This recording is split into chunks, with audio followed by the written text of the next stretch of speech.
a business which needs wheeling dealing, working through layers of government bodies and ministries, and negotiating your way through skilled, unskilled labor and contractors.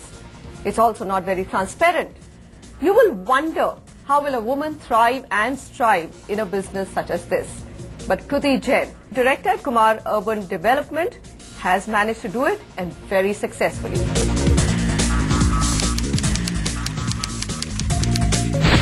Kruti, thank you very much for joining on Young Guns today. Pleasure's You mine. really joined your dad's business at 15? Yeah. And 2 years, he actually left the running of the company to you. You think that was enough? 2 years I wasn't running the company. I was actually learning the ropes. So I actually reported to each of the head of each of the departments. So that was a tight run of almost 26 departments. And only after that was I allowed to run my own department. And which was that? I actually started with corporate relations and corporate affairs, and post that moved to sales and marketing and media, which is my pet, and then purchase and site and construction and so on and so forth. So you actually rose up the ladder? Did your dad didn't give it to you on a platter? No, I don't. He's my father at home, but in office I'd call him sir. So he's quite the disciplinarian, and he never forced me to join the business. It was a conscious decision of mine, and once I had taken that, he was more than willing to support it, but he wanted to make sure that I learn the ropes well, so that nobody can take me for a ride. And now I can see why, because He made you go through those 26 base. departments. I have that base to fall back on in terms of some kind of experience which was hands-on and out there on the streets. But that is something that I'll always cherish, and I think that really helps me today to take the right decisions, because sometimes you're not in touch with the market pulse and not in touch with ground realities, and that can be very, very deceiving in this industry. Absolutely, and you've got to be in touch with both. 15, so you must be in school, and then you also finished your LLB. So how did you actually manage work and studies? So it was the next day of my board exams getting concluded. My father normally leaves at around 8:30. 8 o'clock I was down so that he doesn't leave me and go. So that's how I started. I decided in 8th that I want to join him. So that was the start. My That God, was you my had clarity first that stage. early, when everybody wants to only have posters or probably actors or... The story is a little different. In 8th summer vacation, it was a difficult time in the market, and my father was too busy to take us for a vacation. So I said, okay, I will go to office and trouble the hell out of you till you don't take me for a vacation. And that's how I started going to office. Wow. So my whole 8th summer vacation was in office if I was not with my grandmother. And I started catching on to the lingo, and instead of getting him out of office, I got into office. So the pesky teenager becomes a director. All right, let's move on to your experience. Initial years to now, it's not been that long, but after getting your grounding, it's not an easy industry, and that's what I opened with. You've got to navigate through layers of government bodies, deal with contractors, skilled labor, semi-skilled laborers, and create and design and always stay a step ahead in the market. What would you think have been the biggest challenges of being a leader of real estate? I think it's like any other industry. You look at steel history, you look at any other industry. It started like this. I think I'm lucky that I'm a part of history being made where this industry is actually in its evolution stage. So I'm a part of something which is very different. Though we would hope for a better better environment to work in, it's a challenging time, and it really gives you the opportunity to do more. So whether it be working with the NSDC for labor development in terms of semi-skilled and under-skilled laborers, so that their wages are actually monitored and taken up by the developer instead of the contractor. So you're investing in your contractor and their labor.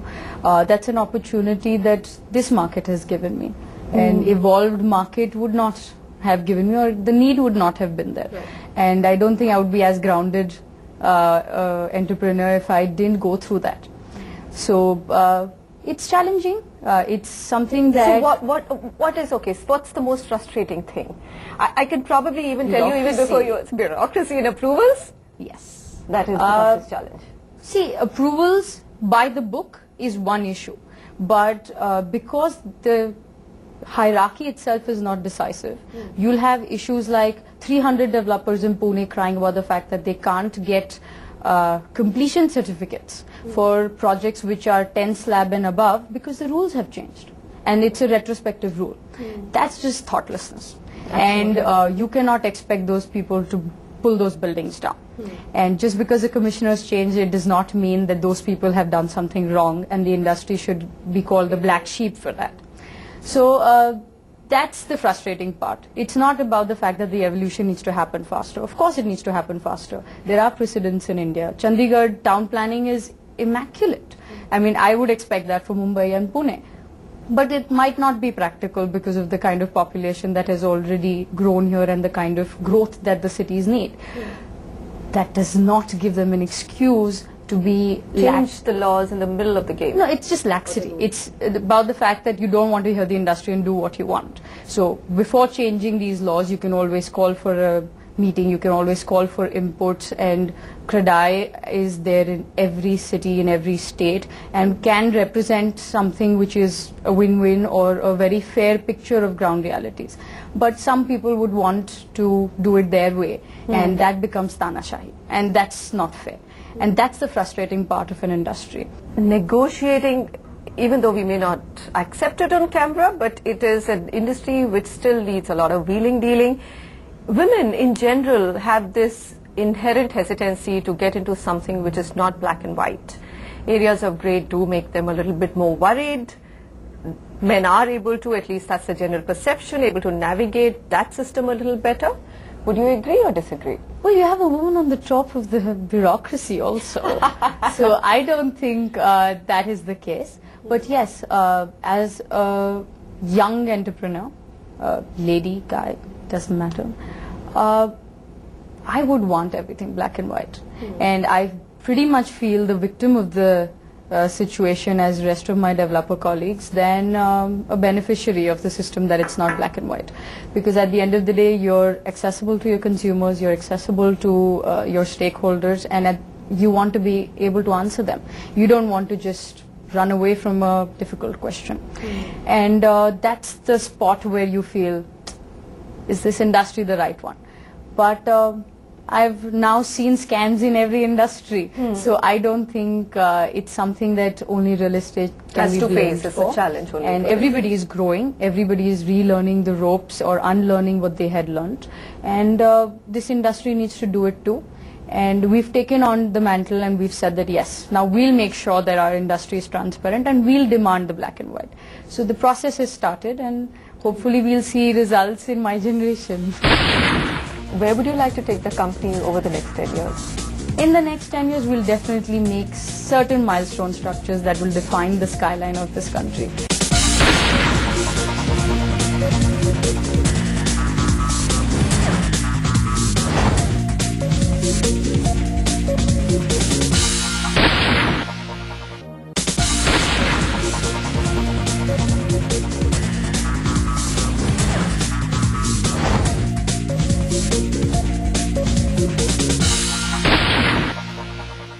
Kruti, then let me come to your core business and your city, Pune. Now, something which also baffled me was that as a developer, you're into every little business which you can be. So you're in residential, you're in commercial, you're in IT, SEZs. Is that a bit too much on the company's plate? Wouldn't a focused area or one or two focused areas be more helpful in charting out a growth path? Trust me, that's a discussion that I have with my core team every day. And while we've learned to be experts of all, and we actually think it's a feather in our cap because we're able to do everything, the cross-learning and the knowledge helps. But going forward, focus will help. Today, it is not the market for a focus because even the market is maturing, the market is learning. And there is no thumb rule that I can come up with that will work in 3 years. So today a land parcel works beautifully for a mall, but you and I both know what's happened to the retail industry for the last 2.5 years. So if I said, no, I'm going to do only retail, I'm going to have to shut shop. Yeah. Because the market is not mature. Is it a risk mitigation strategy? To be in luxury, made affordable, be across, so basically go with the flow. It's only about that. If you go back in the history of why real estate developers do everything, it's because commercials have great returns. Residential keeps you alive and keeps the bread and butter going. High-end residential gets you the portfolio you need. And IT is something that every developer wants to do in their portfolio, because over a period of time, that's for your next generation. Retail is glamorous and you want everybody walking into something that's built by your brand. So everything has its perks. And over a period of time, you want to do it all. When the market is right, when the market is mature enough and ready to pay you premium for your expertise in a particular line, yes, you'll see that every developer will move towards expertise. There'll be very few or none that do everything, which is what's happened around the world. So, but you are in that journey of figuring out, once the industry gets streamlined, where would the focus be for the company? Well, our focus is already coming in. So if you see us, we do only townships, we do only scale projects. Right. All of our other projects are very, very strategically located, very, very visible, heart of the city, 70 stories, 80 stories, 150 meters. So those are the strategic projects. Right. And the rest of it is my townships. We do 150 acres, nothing less than that, and that's our focus. Okay. So all of the smaller land parcels that we would have built over the decades, slowly we are, siphoning off or doing JVs with local developers so that they can do those, and we don't have to worry about the smaller And you concentrate on the townships. All right, Pune market as such, you mentioned that it could have been a Chandigarh, and Anuj Puri, in fact, in a very interesting debate that we did in terms of how cities would grow, he actually turned around and said Pune lost the chance or is almost losing the chance. I don't think it can still be done, which is great planned development. Do you think that's possible? You mentioned the population factor, or you think the opportunity is lost to make it a really world-class city? Pune has always had a leadership issue, because somehow it's been the pet of Mumbai. And that's a great thing. That's what's getting us the business. And the connectivity for Mumbai actually opened up a lot of gates for Pune. But that's why it doesn't get the focus it wants. If you see Pune's sister concern, that's PCMC, Pimpri-Chinchwad, it has got a beautiful growth. And all the roads are beautiful, they have great road winding, blah, blah, blah. Then why not Pune?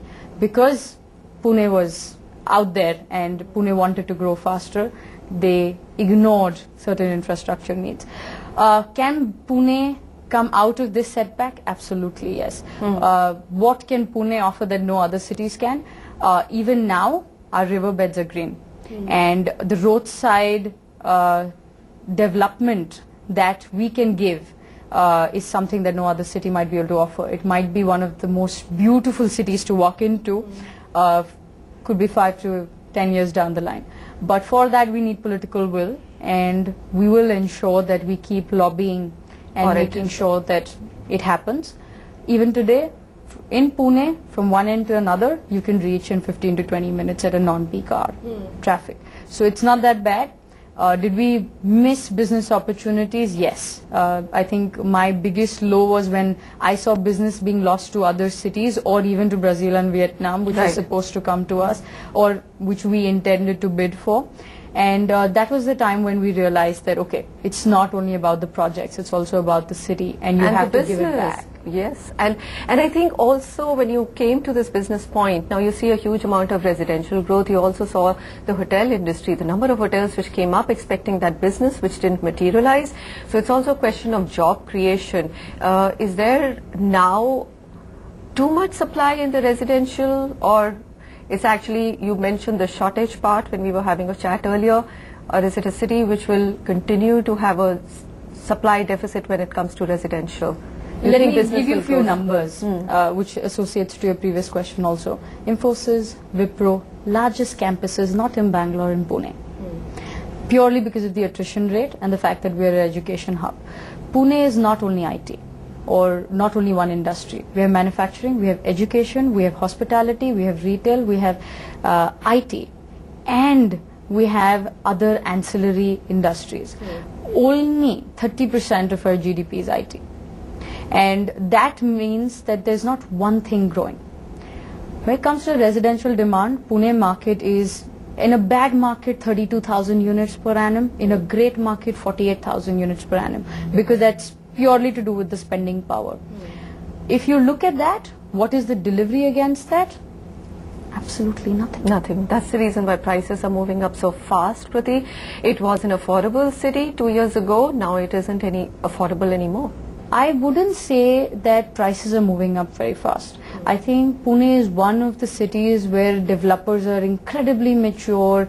You'll find that they all discuss before launching projects so that we make sure we don't spoil the market.